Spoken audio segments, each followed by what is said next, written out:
The ground has shifted. Mifugo imeathirika, kukosa chakula. The world is racing towards a fragile balance between humanity and the planet, if not living it. Ng'ombe anakosa manyasi, anakufa yote. Tunapitia shida ya chakula kwa sababu kwetu hakuna mvua.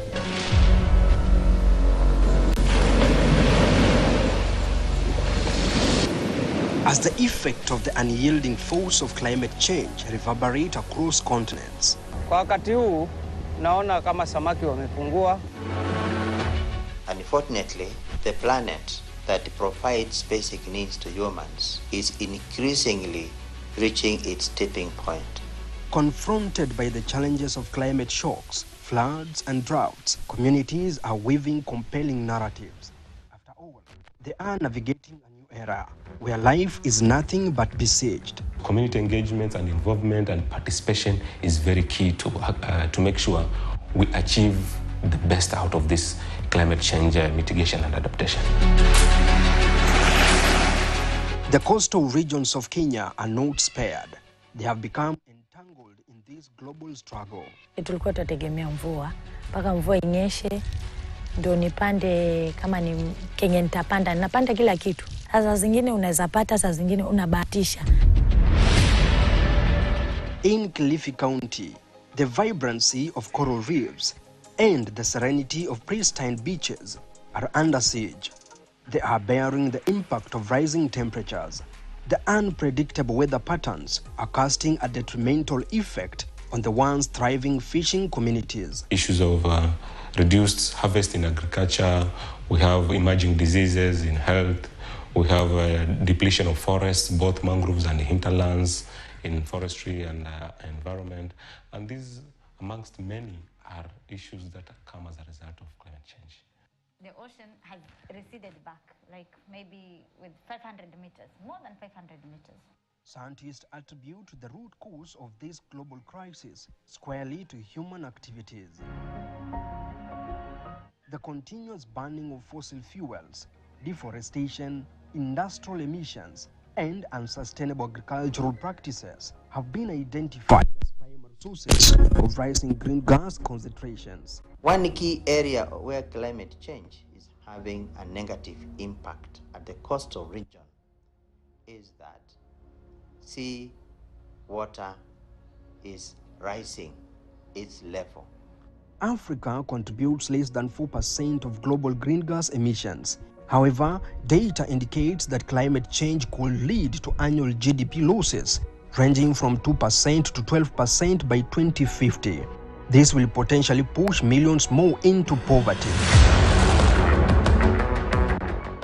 With the escalating impact of climate change in Tana River County, recent floods have left a dark imprints, lost lives, and thousands of displaced locals. All bear witness to a deadly aftermath. Nimetuleta hapa ni mafuriko, nyumba zetu zilibebwa na maji. Tulipofika hapa hatuna makao, hatuna nyumba. Tangu tufike hapa hata maji ni shida kupata. On its part, Taita Taveta County is confronting a climate change crisis, with its environment and communities feeling the heat. Most of our water sources have dried up. Crops are drying up before even harvesting. The other issue is that because of climate change, there is livestock. Change for numerous species, pushing them to the brink. Biodiversity, a crucial component of the system, is already showing signs of strain. This poses a threat to the local wildlife. The only Miombo woodland we have in Kenya is in Arabuko, Sokoke, and Dakaja Hood. Trees are dying. Full mature because the root levels now cannot access fresh water, and possibly because of sea level rise that the underground aquifers, those trees are now taking in salt water. As climate change rapidly advances, outpacing our mitigation efforts, Communities are now grappling with the phased nature of their surroundings. Kilifi County has proactively addressed the impact of climate change by incorporating stringent legislative policies into its climate action plan. The objective of this act is to mainstream climate change issues in all sectors of departments within Kilifi. Simultaneously, communities emerge as pivotal actors in climate action, positioned on the forefront to not only witness the effects of climate change, but also to actively implement and contribute to solutions. And the community is very instrumental because they're the people who will accept this project, that the people who will validate and agree that this is really true, that as a community we are facing this, and we have agreed that we need to adapt by choosing to subscribe to this strategy. The pursuit of climate action is a road lined with formidable challenges and obstacles that come with many faces.